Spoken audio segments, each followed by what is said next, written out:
সুপ্রিয় দর্শক, স্বাগত জানাচ্ছি জিটিভির নিয়মিত সান্ধ্যকালীন আলোচনা অনুষ্ঠান স্ট্রেট লাইনে। দর্শক, পুরো অনুষ্ঠান জুড়ে আপনাদের জন্য ফোন খোলা থাকছে, আপনারা ফোন করতে পারবেন স্ক্রিনে দেখানো নাম্বারে।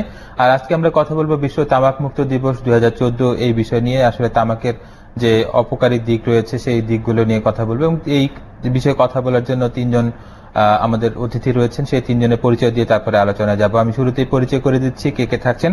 আমাদের সঙ্গে আছেন অ্যাডভোকেট সৈয়দ মাহবুবুল আলম, পরিচালক work for a better Bangladesh WBB trust, আপনাকে স্বাগত। আছেন ইশরাত চৌধুরী, জনস্বাস্থ্য বিষয়ক পরামর্শক, দি ইউনিয়ন আন্তর্জাতিক একটি সংগঠন, এবং আছেন আমিনুল ইসলাম সুজন, নির্বাহী সম্পাদক সমস্বর বাংলাদেশ তামাক বিরোধী জোট। আমি মাহবুব ভাই আপনাকে দিয়ে আলোচনা শুরু করতে চাই। এই যে তামাক মুক্ত দিবস, আসলে এই দিবসটি কেন এবং বাংলাদেশের পরিপ্রেক্ষিতে এই দিবসটি কিভাবে পালিত হচ্ছে এবং বাংলাদেশের পরিস্থিতি কি আসলে তামাক বিষয়ে? বিশ্ব তামাকমুক্ত দিবস প্রতি বছরই পালন হয়। এটা বিশ্ব স্বাস্থ্য সংস্থার উদ্যোগে এটা পালন হয়ে আসছে। এই দিবসের তাৎপর্য হচ্ছে যে এই প্রতি বছর একটা থিম বা বিষয়কে আমরা চিহ্নিত করা হয়, যে বিষয়টা এই সমস্যাটাকে সামনে নিয়ে আসা, মানুষকে সচেতন করা, নীতি নির্ধারক যারা আছে তাদের সচেতন করা, গণমাধ্যমের মাধ্যমে মানুষের কাছে পৌঁছে দেওয়া, সেটা হচ্ছে এই দিবসের একটা লক্ষ্য। এই বছর বাংলাদেশে যে বিষয় বা বিশ্বব্যাপী যে বিষয় নিয়ে পালন হচ্ছে, এটা হচ্ছে তামাকজাত দ্রব্যের উপর কর বাড়াও। এটা এই আহ্বানে সারা দেশে পালন হচ্ছে। আমাদের দেশে জানেন এমনিতেই তামাক ব্যবহারকারীর সংখ্যা অনেক বেশি। মহিলাদের মধ্যে যারা চলনযোগ্য যে তামাকটা সেটা বেশি, আর পুরুষদের মধ্যে বেশি হচ্ছে ধূমপান এর পরিমাণটা। প্রায় 43% মানুষ তামাক ব্যবহার করে থাকে। এবং আমাদের দেশে ইতিমধ্যে একটা আইন হয়েছে, যেটা নিয়ে আমরা আরেকটু পরে আলোচনা করব। এই আইনটার বাস্তবায়ন প্রক্রিয়া নিয়ে আলোচনা করি। কিন্তু এখন আমাদের একটা জায়গায় আমরা পিছিয়ে আছি, সেটা হচ্ছে তামাকজাত দ্রব্যের উপর কর বৃদ্ধি। এখন পর্যন্ত বাংলাদেশে তামাকজাত দ্রব্যের উপর কর বৃদ্ধিতে উল্লেখযোগ্য পদক্ষেপ গ্রহণ করা হয়নি। এখন অনেক সস্তায় তামাকজাত দ্রব্য পাওয়া যাচ্ছে। তো এই বিষয়টা যাতে তামাকজাত দ্রব্যের উপর কর বৃদ্ধি হয়, যারা তামাকে কাজ করেন তামাক কারখানাগুলোতে, তারা আপনারা জানেন যে অস্বাস্থ্যকর পরিবেশে কাজ করছে, তাদের জন্য মানসম্মত একটা জীবন জীবিকা নিশ্চয়তা, এই বিষয়গুলো হচ্ছে এই আজকের যে দিবস তার সাথে সম্পর্কিত। এবং আমরা এই বিষয়গুলো তুলে ধরার জন্য, নীতি নির্ধারিত দৃষ্টি আকর্ষণের জন্য এই দিবস নিয়ে কাজ করছি। কর বৃদ্ধির ব্যাপারে আসলে আপনাদের তরফ থেকে বা যারা এই আন্দোলন করছেন, তামাক বিরোধী আন্দোলন, তাদের তরফ থেকে সরকারের উপর সামনে তো বাজেট আসছে, তো আপনাদের কি ধরনের চাপ রয়েছে? আপনি দেখেন, আমরা তো সবসময় সরকারকে বলি যে এটা বিশ্ব স্বাস্থ্য সংস্থার বা আন্তর্জাতিক একটা পরীক্ষালব্ধ তথ্য, যে তামাকের উপর যদি কর বৃদ্ধি হয় তাহলে তামাকের ব্যবহার কমে যাবে। এটা পৃথিবীর সব দেশে হয়। আপনি সিঙ্গাপুর, আমাদের ব্যাংকক বা থাইল্যান্ড যেটা বলে, বা নেপাল, আশেপাশে অনেক দেশে এই কাজগুলো করছে। আমাদের দেশে আমরা সরকারের কাছে প্রতি বছরই দাবি জানাই, কিন্তু দীর্ঘদিন ধরে দাবির প্রেক্ষিতে আশানুরূপভাবে করটা বৃদ্ধি হচ্ছে না। এখনো সস্তায় অনেক বিড়ি বা অনেক তামাকজাত দ্রব্য পণ্য পাওয়া যায়, যেটা আমাদের অনেক, একটা ডিম এটার দাম অনেক, কিন্তু তার চেয়ে কম টাকায় আপনি অনেক তামাকজাত দ্রব্য বা পণ্য পাবেন। গুল, জর্দা, খৈনি, সাদা পাতা এগুলো পাচ্ছেন। তো আমরা সরকারের উপর এবছরও বেশ কয়েকদিন আগে আমরা বিভিন্ন পার্লামেন্ট মেম্বার যারা আছেন, সরকারের নীতি নির্ধারক আছেন, তাদের সাথে কথা বলছি, আর্গুমেন্ট দিচ্ছি যে তামাকজাত দ্রব্যের উপর যাতে কর বৃদ্ধি করা হোক। এটা আমাদের দীর্ঘদিনের দাবি। এবছরও আমরা বেশ কিছু কার্যক্রম করেছি এবং আমরা প্রত্যাশা করি বাজেটের প্রতিফলন আমরা দেখতে পাবো। আপনাকে ধন্যবাদ। ইশরাত চৌধুরী, আপনার কাছে আসি। তো আপনি তো আইন নিয়ে কাজ করে থাকেন, তো বাংলাদেশে তামাক বিরোধী আইন রয়েছে তিনি বললেন, তো আইনটি বাস্তবায়ন আসলে কোন পর্যায়ে রয়েছে, এখন আমাদের কি অবস্থায় রয়েছে? আপনি জানেন যে আমাদের 2005 সালে আমাদের ধূমপান এবং তামাকজাত দ্রব্য ব্যবহার নিয়ন্ত্রণ যে আইনটি হয়েছিল, সেই আইনটি 2005-এ হয়েছে এবং এরপরে আমরা 6-এ এটার একটা বিধিমালা প্রস্তুত করেছি। পরবর্তীতে আইনের কিছু ছোট ছোট ফাঁক ফোকর রয়েছে, যেটা আমাদের ইমপ্লিমেন্টেশনের ক্ষেত্রে, আইন প্রয়োগের ক্ষেত্রে কিছু কিছু জায়গায় বাধার সৃষ্টি করত। সে কারণেই আমরা সবাই মিলে, সরকার এবং বেসরকারি সংস্থা সবার সমন্বিত প্রচেষ্টায় আমরা একটা একটা আইন 2013-তে একটা সংশোধনী, আইনের একটা সংশোধনী এসছে এবং এটা এবছর আবার এটার বিধিমালাও আমরা আশা করি অল্প কিছু সময়ের মধ্যে আমরা বিধিমালা পেয়ে যাব। পরিবর্তন থাকছে আসলে এই আইনে, যেটা যে পাবলিক প্লেস যেটাকে বলে, পাবলিক প্লেস এবং পাবলিক পরিবহনের আওতাটা বাড়ানো হয়েছে। এছাড়া আগে শুধুমাত্র ধূমপান জাতীয় যে তামাক সেবন, সেটার উপরে আইনের তামাকের সংজ্ঞায় শুধু ধূমপান যেগুলো করতো, লাইক বিড়ি, সিগারেট ইত্যাদিকে তামাকের সঙ্গে আনা হয়েছিল। এবার যেমন চর্বণযোগ্য তামাক যেগুলো আছে, যে গুল, জর্দা, সাদা পাতা, এগুলোকেও তামাকের সংজ্ঞার মধ্যে নিয়ে আসা হয়েছে। প্লাস শাস্তির আওতাও সবগুলোতে বাড়ানো হয়েছে। এবং সেই সাথে আরেকটা বিষয় যেটা আমরা দেখি যে প্রায় আইনের ক্ষেত্রে লঙ্ঘন হয়, যে টেলিভিশন বা বিভিন্ন রেডিও, টিভি বা অন্যান্য যে কি বলবো এন্টারটেইনমেন্ট, গণমাধ্যম বা এন্টারটেইনমেন্টের যেগুলো আছে, সেই জায়গাগুলোতে কিন্তু দেখা যায় যে আইনের আসলে প্রয়োগ সেভাবে হয় না। এবং বিজ্ঞাপনের ক্ষেত্রেও এর পরিধি অনেকখানি বাড়ানো হয়েছে। যেমন আগে ধরেন ইন্ডাস্ট্রি অনেক সময় CSR এর কথা বলে তারা অনেক রকম তাদের নিজেদের লোগো ব্যবহার করতো, ইত্যাদি করতো। সেই জিনিসগুলোর ক্ষেত্রে মানে আমরা বলেছি যে ঠিক আছে, তারা যদি সামাজিক দায়বদ্ধতার জন্য কোনো কাজ করে থাকে সেটা তারা করবে, কিন্তু সেটা যেন কোনো অবস্থাতেই তাদের অ্যাডভার্টাইজমেন্ট না হয়, সেই দিকটাই আমরা মূলত মানে দৃষ্টি দেওয়া হয়েছে। এছাড়া আরেকটা যেটা করা হয়েছে, যে আপনারা জানেন যে জাতীয় তামাক নিয়ন্ত্রণ সেল 2007 সালে স্থাপন করা হয়েছে, এবং তামাক নিয়ন্ত্রণ সেল ভালোভাবে কাজ করছিল, কিন্তু এটার কোনো শুধুমাত্র একটা নোটিফিকেশনের মাধ্যমে, একটা প্রজ্ঞাপনের মাধ্যমে এটা সরকার করেছিল। কিন্তু এই আইনের মাধ্যমে ন্যাশনাল টোবাকো কন্ট্রোল সেল যেটা, তাকেও একটা লিগ্যাল এন্টিটি দেওয়া হয়েছে। এটা একটা বড়। তো তামাক নিয়ন্ত্রণের জন্য আন্তর্জাতিক কি কি উদ্যোগ আছে, এরকম কিছু? আপনি যেটা আন্তর্জাতিক সংগঠনের সাথে আছেন। হ্যাঁ, আপনারা জানেন যে তাহিন ভাই আলাপ করলো যে যেটা FCTC যেটাকে বলে আর কি, framework convention on tobacco control, সেটার উপর বেস করেই আসলে আমাদের এই আইনটা তৈরি করা হয়েছে। কারণ বাংলাদেশ প্রথম একটা এই ট্রিটিতে স্বাক্ষর করেছে, এবং যে অ্যাসেম্বলিতে এটার সিদ্ধান্ত হয়েছিল সেখানেও বাংলাদেশ সেটা চেয়ার করেছে আর কি। তো যে কারণে আমরা বলতে পারি যে আমরা প্রথম সিগনেটারি কান্ট্রি। কিন্তু সেক্ষেত্রেও দেখা যায় যে আসলে যে পরিমাণ কাজ আমাদের করার কথা সেই পরিমাণ আমরা আসলে FCTCর যে রিকোয়ারমেন্টস গুলো ছিল, স্পেশালি মানে তাহিন ভাই আলাপ করেছে ট্যাক্সের বিষয়, সেই জায়গাটাতে আসলে আমরা অনেকখানি কি পিছিয়ে আছি। আমরা আশা করি যে আমাদের FCTCতেও বলে দিয়েছে যে অ্যাটলিস্ট 70% ট্যাক্স যদি সমস্ত টোব্যাকো প্রোডাক্টের উপর থাকে, তাহলে আমাদের মানে তামাক সেবনের মাত্রাটা অনেকখানি কমে আসবে। তো সেটাও সেই জায়গাটাতে আমাদের অনেকখানি আমাদের গ্যাপ আছে আর কি। আপনাকে ধন্যবাদ। আমিনুল ইসলাম সুজন, আপনার কাছে বাংলাদেশের জনস্বাস্থ্যের উপর আসলে তামাকের প্রভাবটা কিরকম পড়ছে? আসলে তামাকের প্রভাবটি বহুমাত্রিক জনস্বাস্থ্যের ক্ষেত্রে এটি মারাত্মক রকম নেতিবাচক প্রভাব পড়ে। আমরা 2004 সালের একটি গবেষণার তথ্য আমি বলতে পারি। সেই গবেষণা মতে বাংলাদেশে প্রতিদিন 3288 জন মানুষ 8টি ভয়াবহ রোগ আক্রান্ত হচ্ছে, এবং এই রোগগুলো ফুসফুসের ক্যান্সার, মুখ গহ্বরের ক্যান্সার, হৃদরোগ, উচ্চ রক্তচাপ, স্ট্রোক, এই ধরনের ভয়াবহ রোগ আক্রান্ত হচ্ছে। এবং এই ভয়াবহ রোগে আক্রান্ত হয়ে প্রতিদিন 156 জন মানুষ মারা যাচ্ছে। এটি একটি ভয়াবহ চিত্র। আমরা যদি বাংলাদেশে কোনো রকম কোনো দুর্ঘটনা ঘটে, কোনো লঞ্চ ডুবি কিংবা বড় ধরনের কোনো দুর্ঘটনা ঘটে, তাহলে কিন্তু সারা দেশে একটি তোলপাড় সৃষ্টি হয়। এবং এই তামাকজনিত কারণে কিন্তু আমাদের প্রতিদিন 156 জন মানুষ মারা যাচ্ছে, এবং এই মৃত্যুগুলো আসলে আমাদের সামনে আসছে না।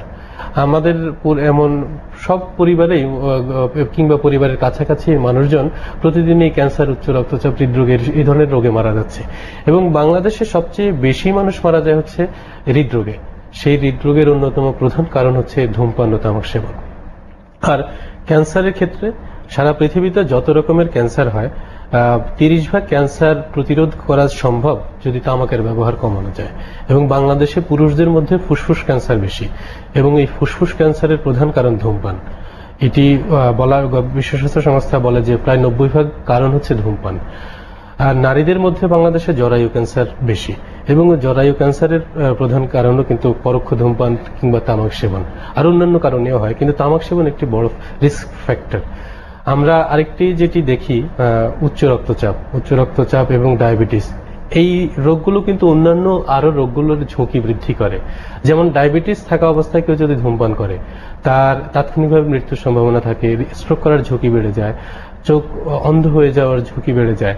আবার উচ্চ রক্তচাপ অবস্থায়ও যদি কেউ ধূমপান করে, তারও কিন্তু তাৎক্ষণিকভাবে মৃত্যুর ঝুঁকিগুলো বেড়ে যায়। এবং আমাদের এই সেই পরিসংখ্যান অনুযায়ী 2004 সালের পরিসংখ্যান অনুযায়ী 57,000 মানুষ সরাসরি মৃত্যুর কোলে ঢলে পড়ছে প্রতি বছর। এবং আমরা মনে করি এই মৃত্যুর সংখ্যাটি এখন আরো অনেক বেশি। এর কারণ হচ্ছে 2004 সালে আমাদের তামাক সেবনের হার ছিল 36.8 ভাগ। 2009 সালের global adult tobacco survey gas অনুযায়ী আমাদের তামাক সেবনের হার বৃদ্ধি পেয়েছে 43.3 ভাগ, যে কারণে এছাড়া জনসংখ্যা বেড়েছে, যে কারণে আমরা এখন বলতে পারি যে তামাকজনিত মৃত্যু প্রায় লক্ষাধিক প্রতি বছরে, এবং অসুস্থ হওয়ার প্রবণতাও কিন্তু আগের চাইতে অনেক বেশি বেড়েছে। এটি আসলেই ভয়াবহ চিত্র, এবং তামাককে বলা হয় প্রতিরোধযোগ্য মৃত্যুর প্রধান কারণ। সারা পৃথিবীতে যত মানুষ মারা যায় এর অন্যতম প্রধান কারণ হচ্ছে তামাক, এবং যারা ধূমপান কিংবা তামাক সেবন করে এদের প্রতি 2 জনের 1 জন সরাসরি তামাকজনিত রোগে মারা যায়। সুতরাং আমরা জনস্বাস্থ্যের দিক থেকে যদি চিন্তা করি, তামাক একটি ব্যাধি, এবং এই ব্যাধি নির্মূলে আমাদেরকে আরো বেশি কঠোর হওয়া দরকার। আইন কিংবা কর এই ধরনের ক্ষেত্রে আমাদের কঠোর পদক্ষেপ অবশ্যই দরকার। তো এই ক্ষেত্রে জনসচেতনতা তৈরির যে একটা বড় ভূমিকা রয়েছে, তো সেটি আসলে বাংলাদেশে কি অবস্থা রয়েছে, যে তামাক সেবন না করার জন্য সেটা সেবন করলে কি হবে, সেটি সরকারের তরফ থেকে হোক বা বেসরকারি বিভিন্ন সংস্থার পক্ষ থেকে হোক, মানুষকে সচেতন করার যে উদ্যোগগুলো সেগুলো আসলে কতটা আছে আমাদের? জনসচেতনতা আসলে আমরা যে কোনো কার্যক্রমে, যে কোনো ইতিবাচক কার্যক্রমেই আমরা কিন্তু জনসচেতনতার কথাটি বলি, কিন্তু তামাক হচ্ছে এমন একটি আসক্তি যে ক্ষেত্রে জনসচেতনতা অনেক সময় কার্যকর ভূমিকা রাখে না। এক্ষেত্রে আমরা যারা তামাক নিয়ন্ত্রণে কাজ করি তারা বলি যে হলিস্টিক অ্যাপ্রোচটা হচ্ছে এমন যে এখানে নানামুখী পদক্ষেপ একসঙ্গে দরকার। কঠোর আইনের প্রয়োগ দরকার, তামাকের উপর কর বৃদ্ধি দরকার, তামাকের ক্ষতিকর বিষয়ে জনসচেতনতা দরকার, পাশাপাশি তামাক যারা সেবন করে এরা তো আসক্ত, এদের আসক্তি দূর করার জন্য তাকে সেসেশন বলা হয় বা ধূমপান ত্যাগ বা তামাক ত্যাগের সহায়তা দরকার। এই কার্যক্রমটি আমাদের দেশে সেই অর্থে বড় আকারে নেই, সীমিত আকারে কয়েকটি প্রতিষ্ঠান পরিচালনা করছে, এর মধ্যে ন্যাশনাল হার্ট ফাউন্ডেশন একটি, তারা সীমিত আকারে এই সেসেশন প্রোগ্রামটি করছে। তা আমাদের হলিস্টিক অ্যাপ্রোচটা বাংলাদেশের তামাক নিয়ন্ত্রণের ক্ষেত্রে নেই। আমাদের সরকারের সীমাবদ্ধতা, বেসরকারি সংগঠনগুলো আসলে সবগুলো বিষয় নিয়ে কাজ করছে না। বিশ্ব স্বাস্থ্য সংস্থা 2008 সালে এমপাওয়ার একটি প্যাকেজ করেছে, এবং এই এমপাওয়ারের মধ্যে মনিটরিং, প্রোটেকশন, মনিটরিংটা হচ্ছে তামাকের যে ব্যবহার, তামাকের যে বাজারজাতকরণ, এগুলো মনিটর করে এবং আইনের বাস্তবায়ন এগুলো মনিটর করার কথা বলা হয়েছে। পাশাপাশি প্রোটেকশনের কথা বলা হয়েছে, যাতে ইয়াং জেনারেশন যাতে ধূমপান কিংবা তামাক সেবনের দিকে না যায় সেজন্য প্রোটেকশনের কথা বলা হয়েছে, প্রোটেক্ট করার কথা বলা হয়েছে। পাশাপাশি যারা পরোক্ষ ধূমপানে যাতে শিকার না হয় সেই কথাটাও বলা হয়েছে। এবং এই আরেকটি আছে এমপাওয়ার, আছে অফার, মানে যারা ধূমপান বা তামাক সেবন করে এদেরকে এই ধূমপান বা তামাক সেবন ত্যাগে সহায়তা করার কথা বলা হয়েছে। এবং এর সর্বশেষ যে অক্ষরটি আর এই আর এর কথা হচ্ছে রেজ টোবাকো ট্যাক্সেস, যেটি আমরা ইশরাত এবং তাহিমের কাছ থেকে শুনলাম।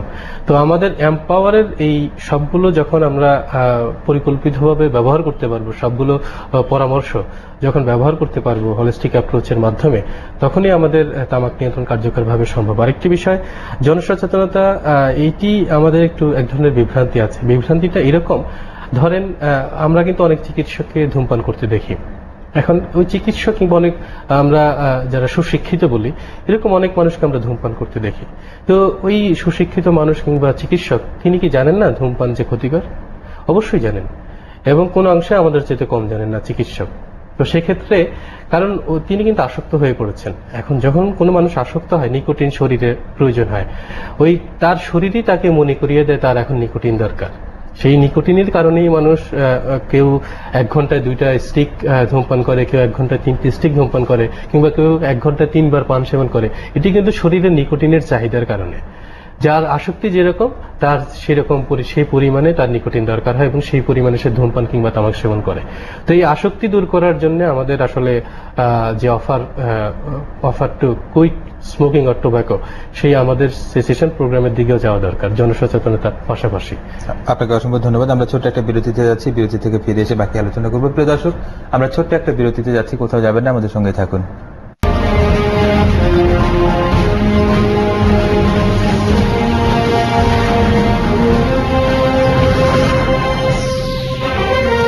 সুপ্রিয় দর্শক, আবারও স্বাগত স্টেট টাইমে। ধন্যবাদ এতক্ষণ আমাদের সঙ্গে থাকার জন্য। আমরা আলোচনা ফিরে যাচ্ছি।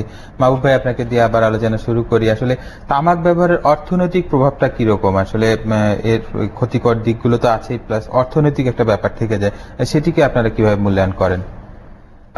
আমরা যদি দেখি যে বাংলাদেশে যে পরিমাণ আমরা রাজস্ব পাই, প্রায় 6,000 কোটি থেকে কিছু বেশি, কিন্তু আমরা 11,000 কোটি টাকার বেশি এখন চিকিৎসা খাতে ব্যয় হচ্ছে।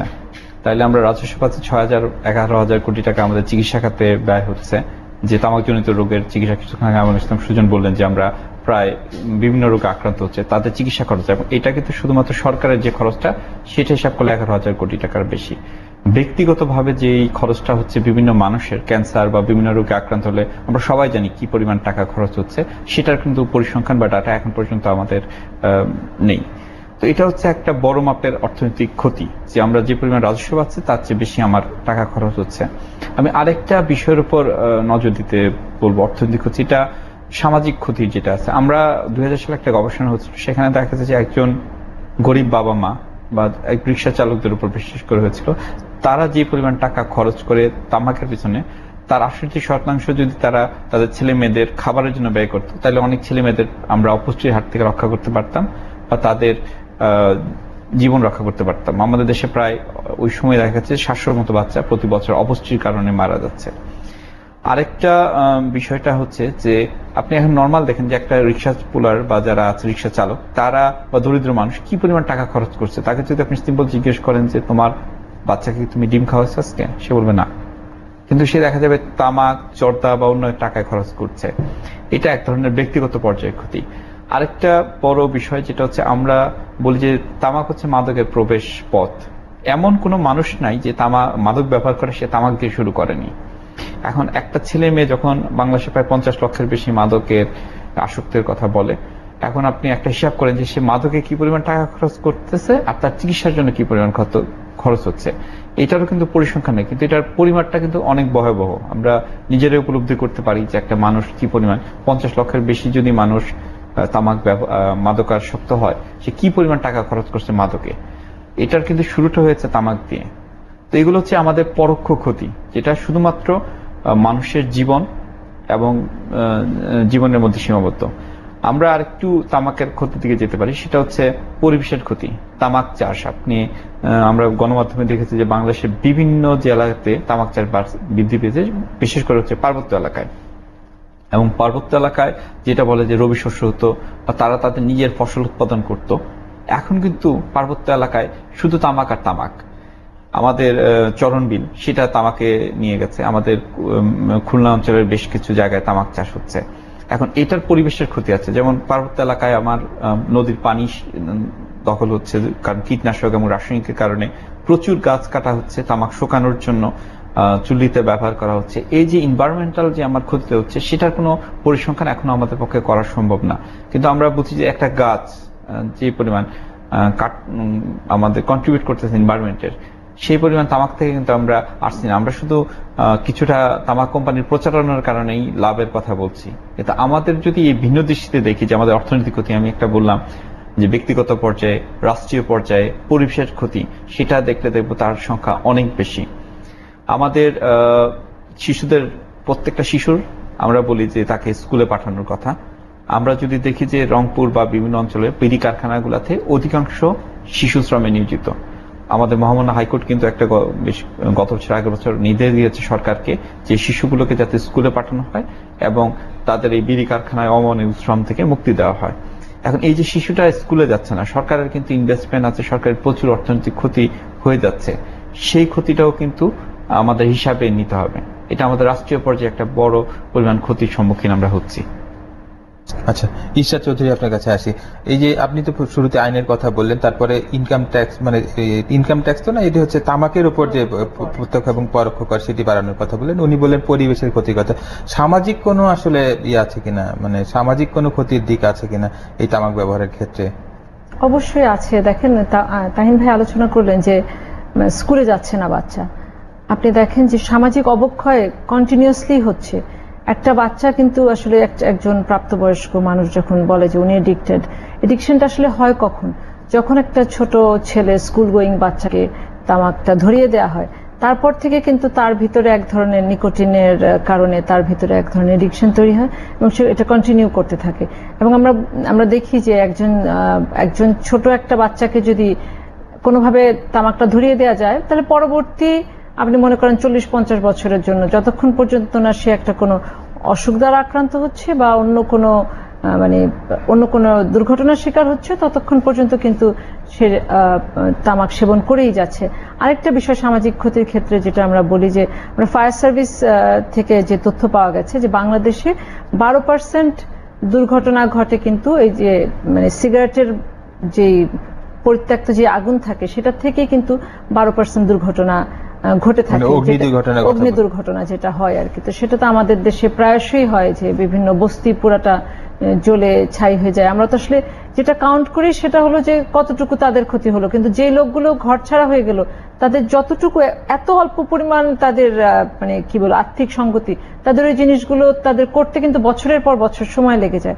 ওই হিসাবগুলো কিন্তু আমরা আসলে কখনোই করতে পারি না যে আসলে প্রতিটি ব্যক্তি কতটুকু পরিমাণ ক্ষতিগ্রস্ত হচ্ছে। এটা একটি বিষয়। আর হলো যে বাবা মা যখন দেখবেন যে কোনো বাবা বা মা যখন মানে তামাক খায়, সেটা এখন মানে চর্বণযোগ্যই হোক আর মানে ধোঁয়াযুক্ত তামাকই হোক, এটার একটা ইম্প্যাক্ট কিন্তু আলটিমেটলি ফ্যামিলির বা অন্যদের উপর পড়ে। আপনি দেখবেন যে অনেক ছেলে কিন্তু ইনিশিয়েট করে যখন সে দেখে যে তার বাবা সিগারেট খায়, অনেক দাদি নানিরা পান খায়, ছোট নাতি নাতনিও কিন্তু সেই সাথে শুরু করে দেয় পান খাওয়া। তো এই ধরনের বিষয়গুলো কিন্তু আমাদের বছরের পর বছর চলে আসছে এবং এগুলো কিন্তু আসলে আমাদের ইন্ডাস্ট্রি কিন্তু এগুলো প্রমোট করছে। ধন্যবাদ জনাব সুজন। মাহবুব ভাই বললেন যে বিড়ি শিল্পে যারা রয়েছে তাদের হাইকোর্ট বলেছে স্কুলে পাঠাতে, অন্যদিকে তামাক চাষ বাড়ছে এটির কথা বলা হচ্ছে। তো এই যে যারা তামাক চাষিরা যারা রয়েছেন তাদের বিকল্প চাষের ব্যবস্থা করা বা তাদের বোঝানো, এবং যারা বিড়ি কারখানা কাজ করছে তাদের বিকল্প কর্মসংস্থানের জন্য আপনারা কি কিছু ভাবছেন বা আপনাদের কোনো পরামর্শ আছে তাদের বিকল্প ব্যবস্থা করার কথা? অবশ্যই আছে, এবং কর্মসংস্থান বাংলাদেশে একটি গুরুত্বপূর্ণ চ্যালেঞ্জ। আমরা মনে করি যারা তামাক চাষ করছে তাদেরও বিকল্প খাদ্য শস্য উৎপাদনের দিকে নিয়ে যাওয়া উচিত। এবং তামাক চাষের ক্ষেত্রে একটি বিষয়, এটি তামাক চাষ কিন্তু কোনো চাষি নিজে পছন্দ করে না। একটা সময় নীল চাষ হতো আমরা জানি, এবং নীল চাষের প্রক্রিয়াটি ছিল শোষণের মাধ্যমে, আর এই তামাক চাষটি কিন্তু কৌশলের মাধ্যমে হয়। লোভনীয় অফার থাকে তামাক এবং অনেক মুনাফার প্রস্তাব থাকে, কিন্তু আদতে যখন তামাক চাষ করে তখন আলটিমেটলি আস্তে আস্তে সে ক্ষতির দিকে যেতে থাকে, এবং একটা সময় যখন ঋণগ্রস্ত হয়ে পড়ে কোম্পানির কাছে তখন আর সরতে পারে না।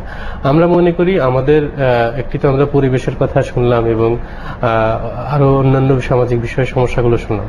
বাংলাদেশের জন্য একটি বড় সমস্যা, যেহেতু আমাদের জনসংখ্যা বাড়ছে, আমাদের খাদ্য উৎপাদনের জমি কমে যাচ্ছে, খাদ্য নিরাপত্তা আমাদের আগামী দিনে একটি গুরুত্বপূর্ণ এবং প্রধান চ্যালেঞ্জ হয়ে যাবে। সে কারণে খাদ্য নিরাপত্তার স্বার্থে আমাদের এখনই তামাক চাষ নিয়ন্ত্রণে কঠোর পদক্ষেপ দরকার। এবং আগে যেই এলাকাগুলোতে এখন নতুন করে তামাক চাষ শুরু হয়েছে সেই এলাকাগুলোতে আগে খাদ্যশস্য হতো, যেমন পার্বত্য চট্টগ্রামের কথা আমি বলতে পারি, চলনবিল এলাকার কথা বলতে পারি। চলনবিল আমাদের বাংলাদেশের রবি শস্যের জন্য একটি গুরুত্বপূর্ণ অঞ্চল, এবং চলনবিলে বর্ষাকালে মাছের চাষ ও মাছের উৎপাদন আমরা পেতাম। সেই চলনবিলে এখন কিন্তু তামাক চাষ হচ্ছে। পার্বত্য চট্টগ্রামে সেখানে স্থানীয় ফসল হতো, নানা রকম ফসল হতো, জুম চাষ বলে তার আঞ্চলিক ভাষায়। সেই জুম চাষের মাধ্যমে অনেক ফসল হতো, সেগুলো কিন্তু এখন আর হচ্ছে না। আমাদের সেই ফসলগুলোর দিকে যেতে হবে। আমাদের বেসরকারি বেশ কয়েকটি সংস্থা গবেষণা করেছে, এর মধ্যে উবিনিক একটি গবেষণা করেছে। তারা দেখেছে যে যেই পরিমাণ জমিতে তামাক চাষ হয় সেই একই পরিমাণ জমিতে যদি আমরা অন্য খাদ্যশস্য উৎপাদন করি তাহলে অনেক বেশি মুনাফা করা সম্ভব। পার্বত্য চট্টগ্রাম এলাকায় রসুন, পেঁয়াজ, আদা, হলুদ এই ধরনের মশলা জাতীয় শস্য উৎপাদন করতে পারি, কারণ পার্বত্য এলাকার জমিগুলো হচ্ছে একটু ঢালু জমি, এবং এই এলাকায় যদি আমরা মশলা জাতীয় উৎপাদন করতে পারি তাহলে আমাদের চাষিরা উপকৃত হবে, তাদেরকে সেই দিকে নিয়ে যাওয়া উচিত। চলনবিল এলাকার প্রেক্ষাপট আবার ভিন্ন, সেখানে মূলত বিভিন্ন শাকসবজি, আমরা বিশেষ করে শীতকালীন সবজি সেখানে খুব ভালো হয়, এবং শীতকালীন সবজি যদি আমরা করতে পারি, কৃষকদের আসলে যেটা দরকার সহযোগিতা দরকার। আমাদের তামাক কোম্পানিগুলো তাদেরকে সহযোগিতা দেয়, তাদেরকে বীজ দেয়, সার দেয়, কীটনাশক দেয়, তাদেরকে নগদ অর্থ দেয়, এবং এটি কিন্তু বাংলাদেশের আইনে কিন্তু সুযোগ নেই। তারা একটি চুক্তি করে তামাক কোম্পানিগুলো, যদিও তারা কখনোই স্বীকার করে না। 2010 সালে বান্দরবন এলাকায় একটা মামলা হয়েছিল, আপনারা হয়তো শুনে থাকবেন, খুবই আলোচিত মামলা, এবং সেই মামলায় আমি বাংলাদেশ তামাক বিরোধী জোটের পক্ষে বাদী ছিলাম। তো সেই রিট আবেদনের প্রেক্ষিতে বান্দরবনে দায়রা জজ আদালত কিন্তু তামাক চাষের পরিমাণ নির্ধারিত করে দিয়েছিল, যদিও সেই মামলাটি পরবর্তী সময়ে উচ্চ আদালতের স্টে অর্ডারের মাধ্যমে এখন তামাক কোম্পানিগুলো আবার আগ্রাসন চালাচ্ছে। সেখানে যে বিষয়গুলো আদালত বিবেচনা করেছে, আদালত পরিবেশের ক্ষতিটি বিবেচনায় নিয়েছে, আদালত জনস্বাস্থ্যের ক্ষতিটি বিবেচনায় নিয়েছে, পাশাপাশি চাষিদের দীর্ঘদিন যে ঋণ প্রক্রিয়া যারা আবদ্ধ হয়ে যায়, ঋণগ্রস্ত হয়ে পড়ে, সেই বিষয়গুলো বিবেচনায় নিয়ে কিন্তু তামাক চাষ নিয়ন্ত্রণের পদক্ষেপের কথা বলেছে। আমরাও মনে করি আমাদের খাদ্য নিরাপত্তা, পরিবেশ, জনস্বাস্থ্য সেই বিষয়গুলো বিবেচনায় নিয়ে আমাদের তামাক চাষ নিয়ন্ত্রণ করা দরকার এবং সেজন্য কৃষকদেরকে সহযোগিতা করা দরকার। পাশাপাশি তামাক কোম্পানিগুলো যাতে কোনো রকম সার না পায়। আমাদের একটা সময় ছিল সার সংকট ছিল, কিন্তু তামাক কোম্পানিগুলোর কখনোই সারের অভাব হতো না। তামাক কোম্পানিগুলো কিভাবে সার পায় এটি আমাদের একটি প্রশ্ন। আমরা বিজিএমই আগে দুঃখিত, সরকার তাদেরকে শিল্প মন্ত্রণালয়ের মাধ্যমে আগে সার দিত। সরকার সেই সিদ্ধান্ত প্রত্যাহার করেছে, এটি একটি ইতিবাচক দিক। তারপরে এখনো তামাক কোম্পানি হাজার হাজার মন সার পাচ্ছে, সেটি কিভাবে পাচ্ছে এটি আসলে মনিটরিং করা দরকার। তামাক কোম্পানির মাধ্যমে কৃষকদের কাছে কোনো সার যাতে না যায় সেই বিষয়গুলো লক্ষ্য রাখা দরকার। আর আমাদের দরিদ্র কৃষকরা যাতে খুব সহজে ব্যাংক ঋণ পায়। অনেক সময় প্রশাসনিক জটিলতাগুলো এমন হয় দরিদ্র কৃষকের পক্ষে ঋণ নেওয়াটা সহজসাধ্য হয় না। এবং আরেকটি সমস্যা বাংলাদেশের কৃষি ব্যবস্থায়, সেটি হচ্ছে যে কোনো ফসলের বাজারজাতকরণ প্রক্রিয়া। দেখা গেল যে কোনো সময় আলু অনেক উৎপাদন হলো, সেই আলু পচে গেল, বিক্রি করতে পারলো না, দাম পড়ে গেল, কৃষকরা সংকটে পড়ে। তখন এই সংকটগুলোর সুবিধা নেয় তামাক কোম্পানি। দেখা গেল যে এলাকাতে যখন যে সংকট, কৃষি সংকট দেখা দেয়, সেই সংকটটাকে পুঁজি করে তারা তামাক চাষের আগ্রাসন শুরু করে। এবং এই প্রক্রিয়া আমরা যদি কৃষকের উৎপাদিত পণ্যের বাজার নিশ্চিত করতে পারি, তার প্রয়োজনীয় সেবা নিশ্চিত করতে পারি, তাহলে আমার মনে হয় না কোনো কৃষক এই ক্ষতিকর তামাক চাষের দিকে যাবে। আপনাকে ধন্যবাদ। আমরা আরেকটা বিরতিতে যাচ্ছি, বিরতি থেকে ফিরে আলোচনা করবো। প্রিয় দর্শক, আমরা ছোট্ট একটা বিরতিতে যাচ্ছি, কোথাও যাবেন না, আমাদের সঙ্গে থাকুন।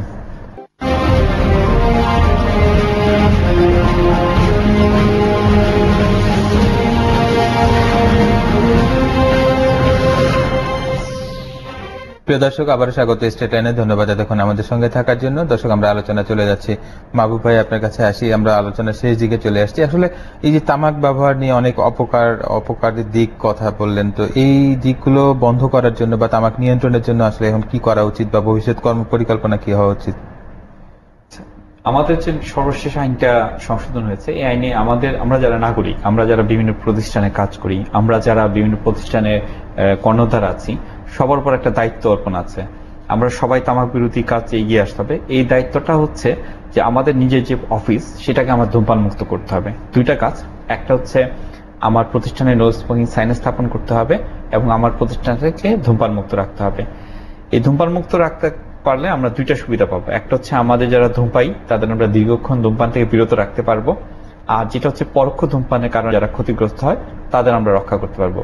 এই দায়িত্ব সরকারের না, সরকারের যে দায়িত্ব, আমরা যারা আছি সবার, এটা আমাদের উপর অর্পিত আইনি দায়িত্ব। বাংলাদেশে প্রায় 1 কোটি নারী পাবলিক প্লেস এবং কর্মস্থলে ধূমপানের শিকার হয়। আমরা চাই এই মানুষগুলাকে, শিশুরা কিরকম হয় বাসায়, আমরা তার কোনো তথ্য জানি না, আমরা চাই এই যে তাদের রক্ষা করতে। আরেকটা যে জিনিসটা আমাদের করা উচিত, সেটা হচ্ছে যে আমাদের কোথাও যদি আইন ভঙ্গ হয়, সেটা কর্তৃত্ব কর্মকর্তা যারা আছে, পুলিশ আছে, জেলা প্রশাসক আছে, তাদের জানানো। তামাক কোম্পানির কোনো ধরনের সহযোগিতা বা বিজ্ঞাপন, সেগুলো যাতে বন্ধ হয়। কারণ বিজ্ঞাপনের মাধ্যমে দুইটা কাজ করা হয়। একটা হচ্ছে নতুন যারা ইয়াং আছে বা তরুণ আছে, তাদেরকে আকর্ষণ করা হয় ধূমপানে। আরেকটা হচ্ছে যারা ধূমপায়ী, তাদের ধূমপানের জন্য উদ্বুদ্ধ করে। আমরা সেটা বন্ধ করতে চাই। আপনাকে ধন্যবাদ। ইসরাফ চৌধুরী, আপনার কাছে আসি। তিনি কতগুলো পরামর্শ দিলেন আইনগত দিক বাস্তবায়নের জন্য বা আইনটি কার্যকর করার জন্য কি করা উচিত? আসলে আপনি বোধহয় জেনে থাকতে পারেন যে এই আইনটি বাস্তবায়নের জন্য জেলা এবং উপজেলা পর্যায়ে কিন্তু একটা টাস্কফোর্স কমিটি আছে। জেলা পর্যায়ে এটা ডিসি মহোদয় এটার সভাপতি, এবং উপজেলা পর্যায়ে ইউনো যে থাকেন ওই উপজেলার উনি এটার, এবং এটাতে অন্যান্য সকল ডিপার্টমেন্টের অফিসাররা ইনভলভ, প্লাস যারা আমাদের বাটার মেম্বার আছে ওরা, এবং অন্যান্য যারা লোকাল লেভেলে যারা কাজ করেন তারা এটার মেম্বার। তো আমাদের উচিত যে সেই টাস্কফোর্স কমিটিগুলো যেন প্রপারলি কাজ করে সেটা একটু দেখা, এবং আমি মনে করি যে তারা আইন প্রয়োগে যথেষ্ট কাজ করছে, এবং আমাদের যারা এনজিও লেভেলে আমরা কাজ করি তাদের সরকারকে সাপোর্ট দেয় একটা বিষয়। আরেকটা ব্যাপার হলো যেটা আমাদের যেটা আমরা সবাই আলোচনা করেছি যে কৃষি আমাদের জন্য একটা বড় বাধা। তামাক চাষটা আমাদের আসলে আমাদের পরিবেশ, আমাদের সামাজিক অবস্থান, আমাদের মৎস্য, আমাদের জীববৈচিত্র্য সমস্ত কিছু ধ্বংস করছে। আমাদের কৃষির জন্য একটা আসলে নীতিমালা জরুরি ভিত্তিতে হওয়া দরকার, এবং এটার ব্যাপারে আমাদের আইনেও বলে দেওয়া আছে যে এটা কন্ট্রোল করার জন্য একটা নীতিমালা তৈরি করবে। তো সেই নীতিমালাটা আসলে আমাদের সবাই মিলে তৈরি করা দরকার। আপনাকে ধন্যবাদ। আমরা একদম শেষ পর্যায়ে চলে এসেছি। আমিনুল ইসলাম সুজন, আপনাকে দিয়েই অনুষ্ঠান শেষ করব। আপনার কোনো সাজেশন আছে কিনা যে এই যে তামাক নিয়ন্ত্রণের জন্য কি করা উচিত সরকারের বা ব্যক্তি পর্যায়ে? উনি বলেছেন যে অফিসের অনেক কর্মকর্তার দায়িত্ব রয়েছে, তো আপনি কি মনে করেন? আমি প্রথমেই বলবো যে আসলে সব মানুষ সুস্থভাবে বেঁচে থাকতে চায়। মানুষ জন্ম থেকে মৃত্যু পর্যন্ত যত সময় বাঁচে, আমরা যত কিছু করি সবকিছু করি সুস্থ থাকার জন্য। আমরা কেউ অসুস্থ হইতে চাই না, কেউ ক্যান্সার, হৃদরোগ, ডায়াবেটিস আক্রান্ত হইতে চাই না। তা আমরা যখন সুস্থ থাকতে চাই তখন আমাদেরকে কিন্তু এই তামাক থেকে দূরে থাকতে হবে। পাশাপাশি শুধু নিজেরা তামাক থেকে দূরে থাকলে হবে না, আমাদের আশেপাশে যাতে কেউ ধূমপান না করে সেই দিকটাও আমাদের লক্ষ্য রাখতে হবে। আইনে আমাদেরকে অধিকার দিয়েছে, আমাদের ধূমপান মুক্ত স্থানে থাকার অধিকার দিয়েছে, সেটি আমরা সেই অধিকার যাতে পাই সেই বিষয়টি লক্ষ্য রাখতে হবে। আরেকটি বিষয় আমি সকলেরই দৃষ্টি আকর্ষণ করব, সেটা হচ্ছে যে আমরা মনে করি যে পাশের বাড়িতে আগুন লাগলে আমার কি। তো এই দৃষ্টিকোণ, আমাদের দৃষ্টিভঙ্গি আমাদের বদলাতে হবে। আমি নিজে ধূমপান করি না কিংবা তামাক সেবন করি না, আরেকজন করুক সেটি আমি যেন না চাই। কারণ এই ধূমপান আমাদেরকে মাদকাসক্তির দিকে নিয়ে যায়, এবং এই মাদকাসক্তি অন্য অনেক সামাজিক সমস্যা এবং দেশে আইন শৃঙ্খলার অবনতি ঘটায়, ক্রাইম সহ নানা রকম সমস্যা তৈরি করে। এবং আমরা দেখেছি ধূমপান ইফটিজিং সহ নানা রকম সমস্যা তৈরি করে। সেই কারণে এই ধূমপান এবং তামাক সেবনটাকে সেই দৃষ্টিকোণ থেকে দেখতে হবে। সকলকে তামাক নিয়ন্ত্রণের সক্রিয় হতে হবে তাদের অবস্থান থেকে। আপনাদের অসংখ্য ধন্যবাদ। আপনাদের সঙ্গে বলতে হয় একই কথা যে তামাক নিয়ন্ত্রণের জন্য আমাদের প্রত্যেকের যেমন ব্যক্তিগতভাবে দায়িত্ব রয়েছে, রাষ্ট্রেরও যেমনি দায়িত্ব রয়েছে, সব দায়িত্বই সব জায়গা থেকে পালন হবে এবং আমরা একটি স্বাস্থ্যকর, সুখী, একটি সমৃদ্ধ জাতি হিসেবে গড়ে তুলতে পারবো। প্রিয় দর্শক, আপনাদের অসংখ্য ধন্যবাদ এতক্ষণ আমাদের সঙ্গে থাকার জন্য। আগামীকাল একই সময় স্টেট টাইম দেখার আমন্ত্রণ রইল। সেই পর্যন্ত ভালো থাকুন, সুস্থ থাকুন।